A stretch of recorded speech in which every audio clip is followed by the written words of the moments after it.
qui va pas. Bon loolu il faut peut-être ñu laaj ko ñu am seen carte man de pendant la campagne ñu bëri dañu doon ne bu ñun bëgg leen seen parti mais ku leen jiite la ñu bañ teg leen keneen ñu fal leen ça on l'a entendu partout donc je crois que nit ñi bañuñu parti socialiste mais ku ko jiite la ñu peut-être la ñu parce que c'est peut-être le symbole du passé etc man 2005 la agsi au niveau du parti socialiste. mais est-ce que Malick Noël yow 2005 nga agsi ci parti bi donc yow fekkee woo ba parti socialiste nekkee en tout cas amee les rênes du pays. fekkee woo également en 2000. parti socialiste dañ ko yóbbee ci opposition bi donc fekke woo vraiment cette longue traversée du désert qu'a subi pour ne pas dire qu'a vécu le parti socialiste est-ce que tey tu n'es pas à l'étroit dans tes nouveaux habits d'opposant pur et dur de Tanor quoi est-ce que am nga légitimité Malick Noël pour clash Tanor quand on sait que tu fais partie des militants de la 25e heure pour ne pas dire de la 100e heure. J'ai la légitimité d'un militant engagé maanaam fan la wéeru mooy que man militant la am naa sama carte amul question dafa ñëw 2005 wala dafa ñëw 2007 soo waxee loolu Wilane sax wax na ko il vient d'arriver mu truc ça veut dire que ku nekk ci biti soo duggee parti socialiste il faut nga def 10 ans 15 ans pour mën a wax lu nga xalaat pour mën a wax dëgg loolu amul sens. non mën nga wax sa xalaat mais à mon avis. wax nga léegi ne yow au départ en 2005 ba ngeen créé Convergence socialiste que c'était pas ton trip au départ.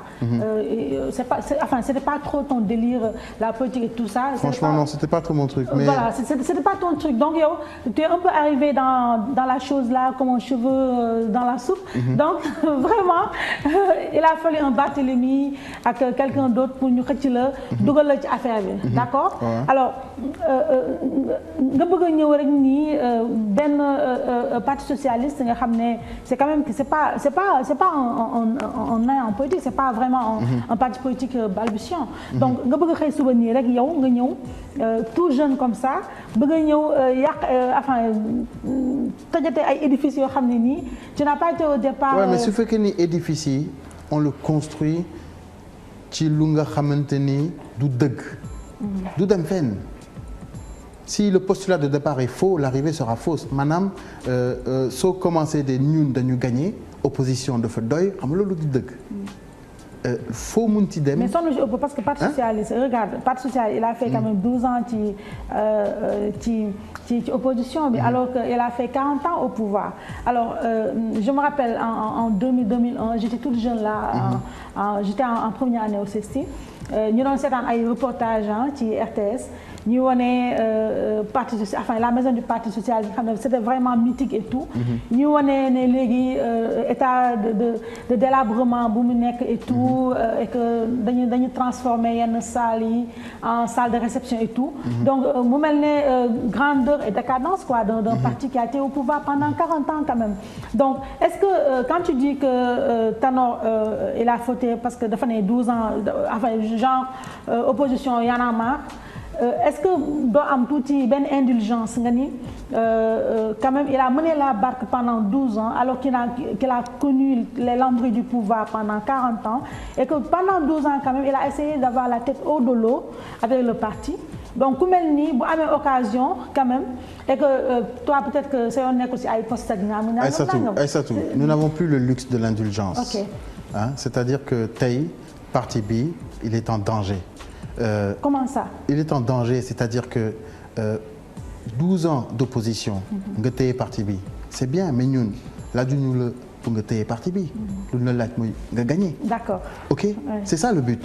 Wade na dem ñu ñëw. D'accord. C'est ça la stratégie. Okay. Mais su fekkee ni yow administration kese ngay def fay courant ou parti bi quelques cars ici quelques boubous ici.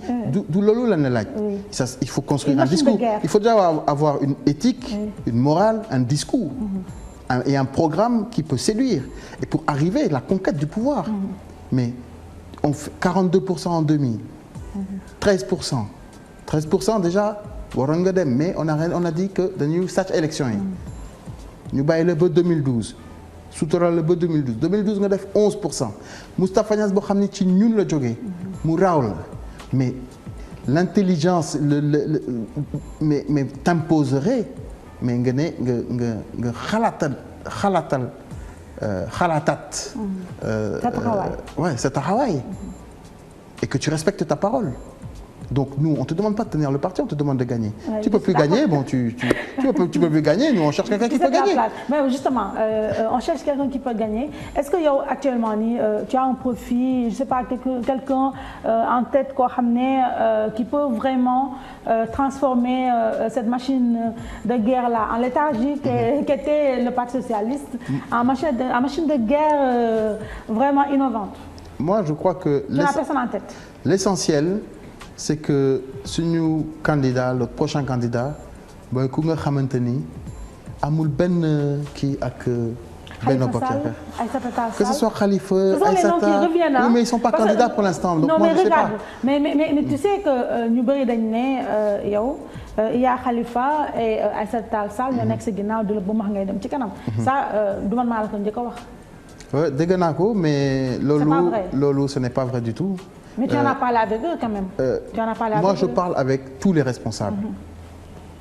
Tous les responsables. Je vous ai dit il n'y a pas longtemps, dama bind sax benn bataaxal électronique à tous les responsables socialistes. J'ai vu ça dans la presse. Vous comprenez? Oui. Moi, je parle avec tout le monde. Mais sur le cas Khalifa oui. ou Aïssata. Oui. Su fekkee ni par exemple Aïssata dafa soxla nekk sama ginnaaw pour xeex Tanor, c'est que moom waruma jiite. Parce que quand même notre candidat dafa war a am. bien sûr su fekkee ni yow da ngay laqatu sama ginnaaw ça veut dire que yow. matuloo ko. mais excuse-moi est-ce que Khalifa Sall ak Aïssata Sall nga xam ne pour deux camps ñoom ñoo nekk ci sa ginnaaw di la ba pour nga xeexal leen. est-ce que ñoom ba ñu déggee rumeur yi ak wax yi ñëpp di ko wax est-ce que ils t'ont contacté je sais pas pour se payer une bonne tranche de rigolade. non pas du tout te man tamit quand je fais. yéen a woowoo leen. non ni avant ni après. ni avant ni avant ni après. Mais excuse-moi Malick je veux vraiment pas nga nekk nëbbut ay affaire parce que. non y a pas de nëbbatu nga nekk quoi. comprendre nga nee naa la je veux vraiment qu'on soit cash quoi. écoute cash. Oui. Cash, y a pas de problème. Oui. Je parle avec tous les responsables. Que ce soit Aïssata, Khalifa, les sages, ainsi que d'autres responsables, Mar Diouf, etc., etc.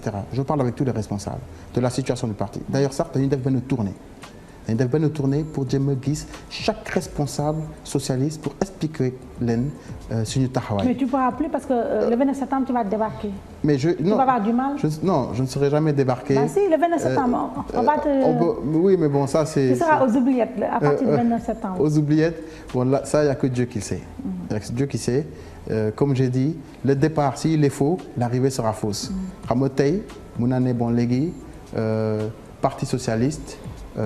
Tanor ñu une convergence léegi nous destituons Tanor léegi Tanor n'est plus le secrétaire général à compter de tey man maay secrétaire général du parti socialiste xam nga loolu day yam ci wax mais ñoom la ñuy wax lu leen neex. il faut les axes derrière mais il faut que ñu jëf. ñun on continue notre travail. te man wax naa leen. y compris à Barthélémy et aux autres. je dis lu ngeen di def nii ñun ça nous dérange pas parce que xam nañ que ce n'est pas vous. C'est Tanor qui est derrière tout ça.